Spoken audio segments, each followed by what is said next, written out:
नमस्ते। मैं हूं सुरेश कुमार एकलवे और आप देख रहे हैं Hindustan news and tips. Pakistan का आर्थिक संकट बद से बदतर हो गया है और जिन्ना का देश अगले 2 हफ्तों में दिवालिया होने के कगार पर पहुंच गया है।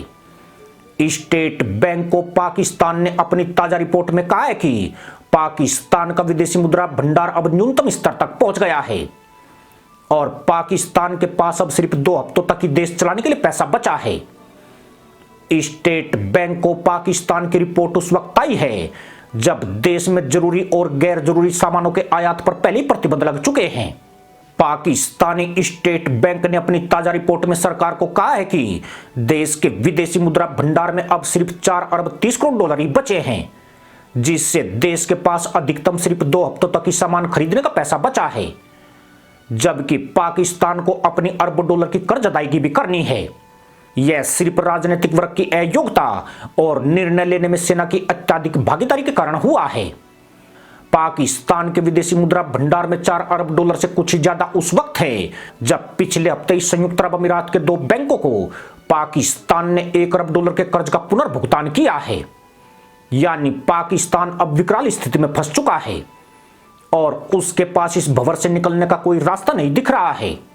विदेशों से पाकिस्तान को भेजे जाने वाली रकम 15 अरब 80 करोड़ डॉलर से घटकर 14 अरब 10 करोड़ डॉलर रह गई है, जबकि पाकिस्तानी बैंक ने अपनी रिपोर्ट में कहा है कि देश का विदेशी मुद्रा भंडार 4 अरब 30 करोड़ डॉलर के निम्नतम स्तर को छू गया है, जो केवल 2 सप्ताह के लिए पर्याप्त है।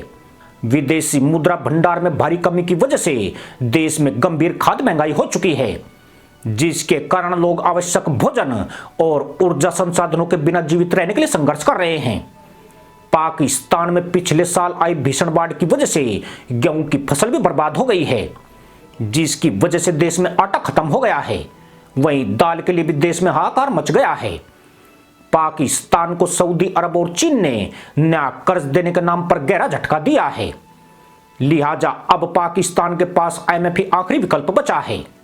पाकिस्तान के प्रधानमंत्री शहबाज शरीफ ने पिछले हफ्ते ही एक ट्वीट में कहा था कि IMF के अधिकारी एक दिन बाद ही पाकिस्तान आ रहे हैं, लेकिन IMF के अधिकारी पाकिस्तान नहीं पहुंचे हैं। IMF की टीम का भी कोई अता पता नहीं है। वहीं IMF ने पाकिस्तान को साफ तौर पर कहा है कि पहले वो IMF की शर्तों को लागू करे, उसके बाद ही अधिकारी कर्ज की अगली किस्त पर बात करने के लिए पाकिस्तान जाएंगे। पाकिस्तान ने पिछले साल जून से अक्टूबर तक देश में आई भीषण बाढ़ के लिए 10 जनवरी को जिनेवा में एक दाता सम्मेलन में 10 अरब डॉलर जुटाए थे। लेकिन यहां यह ध्यान दिया जाना जरूरी है कि पाकिस्तान ने वास्तव में बाढ़ से उबरने के लिए सहायता के रूप में 16 अरब डॉलर की मदद देने की अपील की थी। लेकिन दिलचस्प बात यह है कि इन वित्तीय मदद का जो वादा किया गया है उसका 8 अरब 70 करोड़ डॉलर यानी 90% हिस्सा अलग अलग परियोजनाओं के लिए कर्ज के तौर पर दिया जाएगा, जो अगले 3 सालों में शुरू किया जाएगा। हालांकि इन ऋणों की शर्तें अभी तक सामने नहीं आई है, जो दी गई समय सीमा पर इसके पुनर्भुगतान को लेकर चिंता पैदा करती है। आर्थिक मदद हासिल करने के लिए प्रधानमंत्री शहबाज शरीफ ने इसी महीने सऊदी अरब की यात्रा की थी, जहां सऊदी अरब ने अपने अधिकारियों को पाकिस्तान के स्टेट बैंक में 2 अरब डॉलर जमा कराने के लिए अध्ययन करने के लिए कहा है। लेकिन पिछले हफ्ते सऊदी अरब के वित्त मंत्री ने दावोस शिखर सम्मेलन में यह कहकर पाकिस्तान को बड़ा झटका दिया है कि सऊदी अरब अब शर्तों के साथ ही कर्ज देगा, क्योंकि यह पैसा सऊदी अरब के टैक्स पेयर्स का है। यानी सऊदी अरब पाकिस्तान में निवेश के लिए कर्ज देगा, ना कि मदद के लिए कर्ज प्रदान किया जाएगा।